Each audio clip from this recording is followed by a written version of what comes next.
नमस्कार दोस्तों, आज की इस वीडियो में पाइप एवं टंकी के प्रश्नों को हम हल करना सीखेंगे। प्रश्न है, दो नल ए तथा बी एक टंकी को क्रमशः 10 घंटे तथा 15 घंटे में भर सकते हैं। यदि दोनों नल एक साथ खोल दिए जाएं तो खाली टंकी को भरने में कितना समय लगेगा। देखिए, ए को कितना समय लग रहा है 10 घंटे, बी को कितना समय लग रहा है 15 घंटे। तो ए प्लस बी को कितना समय लगेगा ये हमसे पूछा गया है। तो हमें कैसे करना है, दी गई संख्याओं का एलसीएम निकाल लेंगे। एलसीएम कितना आएगा दी गई संख्याओं का 30। ये हमारा क्या हो जाएगा कार्य। अब हमें ए व बी की कार्य क्षमता निकालनी हो तो हम कार्य को इनके समय से भाग कर देंगे। देखिए, हमारा कार्य कितना है 30। जब हम ए के समय 10 से इसको भाग करेंगे तो ए की कार्य क्षमता कितनी आ जाएगी 3।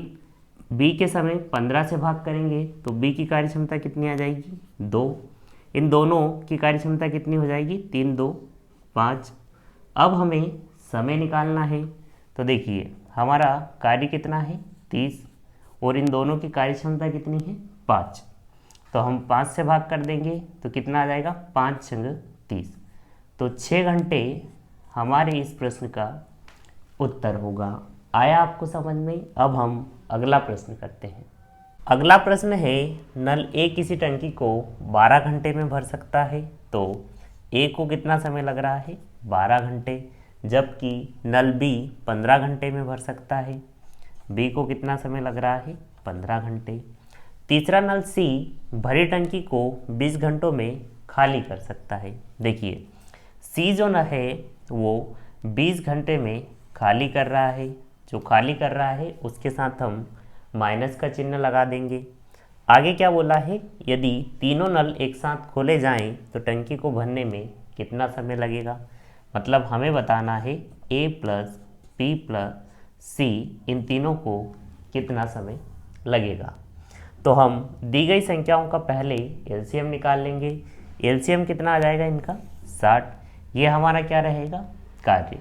अब हमें इनकी कार्य क्षमता निकालनी है तो हम कार्य को इनके समय से भाग दे देंगे। तो जब हम 60 में 12 से भाग देंगे तो ए की कार्य क्षमता कितनी आ जाएगी 12 पंजे 60। 60 में हम जब 15 से भाग देंगे तो बी की कार्य क्षमता कितनी आ जाएगी 15 चूक 60। और 20 से देंगे तो सी की कार्य क्षमता कितनी आ जाएगी 20 या 60। लेकिन ए व बी ये दोनों टंकी को भर रहे हैं, जबकि सी जो है वो टंकी को खाली कर रहा है। तो हम इसके साथ माइनस का चिन्ह लगा देंगे। अब इन तीनों की कार्य क्षमता कितनी हो जाएगी, देखिए 5 4 9 माइनस 3 कर देंगे तो कितना हो जाएगा 6।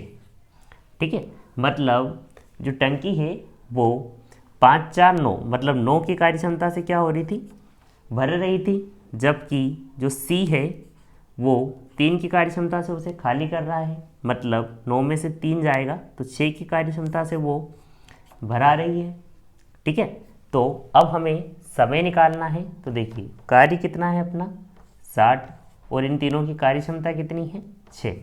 तो अपना समय कितना आ जाएगा 6 कम 6 0 मतलब 10 घंटे।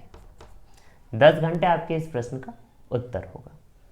अगला प्रश्न है, नल ए किसी टंकी को 16 घंटे में भर सकता है। तो ए को कितना समय लग रहा है 16 घंटे, परंतु टंकी की तली में छेद होने के कारण टंकी 24 घंटे में भर पाती है। मतलब उसे ज़्यादा समय लग रहा है।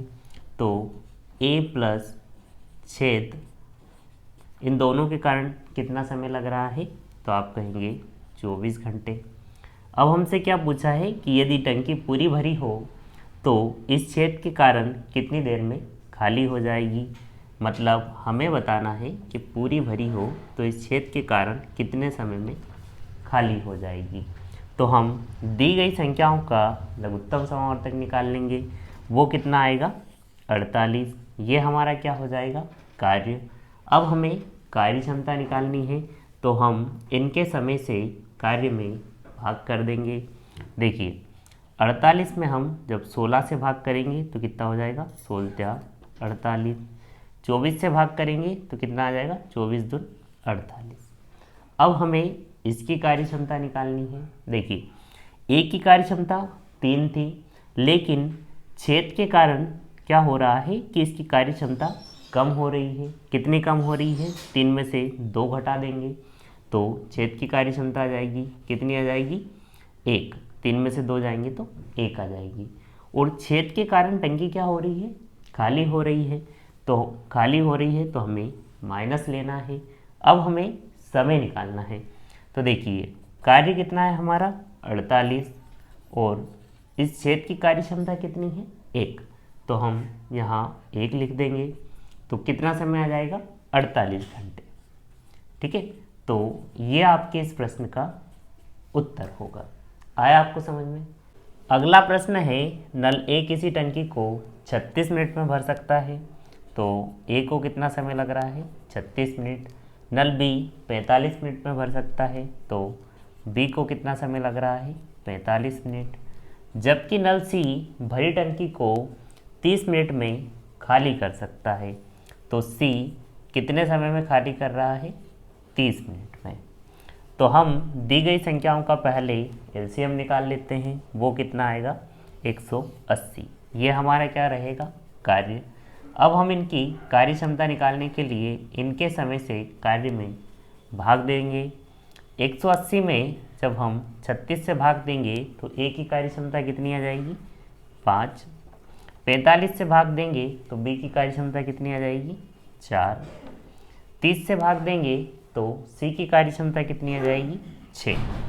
अब ये खाली कर रहा है तो इसके साथ हम माइनस लगाएंगे। इतना आया समझ में। अब क्या बोला है, यदि शुरुआत में नल ए तथा बी 7 मिनट के लिए खोले जाएं, तो ए तथा बी द्वारा 7 मिनट में किया गया कार्य कितना हो जाएगा। देखिए कार्य निकालना है तो समय कितना है, 7 मिनट, और कार्य क्षमता कितनी हो जाएगी ए और बी की, 5 4 9। तो 9 कार्य क्षमता से 7 मिनट में कितना कार्य कर लेंगे, 9 सती 63। ठीक है, 7 मिनट में इन्होंने 63 कार्य कर लिया है। हमारा कुल कार्य कितना था, 180।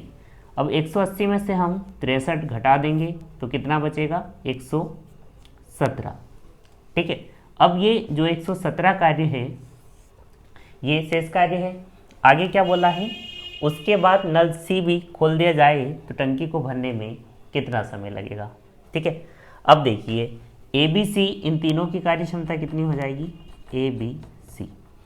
5 4 9 माइनस 6 करेंगे तो इनकी कार्य क्षमता कितनी आ जाएगी, 3। ठीक है, तो समय कितना लगेगा अभी शेष 117 कार्य को करने में, तो कैसे निकालेंगे। देखिए कार्य कितना है, 117। ठीक है, उस शेष कार्य है वो लिखेंगे, और कार्य क्षमता कितनी है इन तीनों की, क्योंकि ये दो टंकी को भरने का काम कर रहे हैं और ये टंकी को खाली कर रहा है, तो इनकी कार्य क्षमता कितनी है, 3। ठीक है, तो 3 से 117 में भाग लगाएंगे तो कितना आ जाएगा, 39 मिनट। तो कुल समय कितना हो जाएगा हमारा, देखिए 7 मिनट पहले चले नल, ठीक है, तो 7 मिनट वो समय प्लस 39 इस शेष कार्य को करने में समय लग रहा है, तो टोटल समय कितना हो जाएगा, 46 मिनट। ठीक है, तो ये आपके प्रश्न का उत्तर होगा। उम्मीद है आपको आज का वीडियो लेक्चर अच्छा लगा होगा। यदि अच्छा लगा हो तो अपने दोस्तों के साथ शेयर करें, चैनल को सब्सक्राइब करें। धन्यवाद, जय हिंद।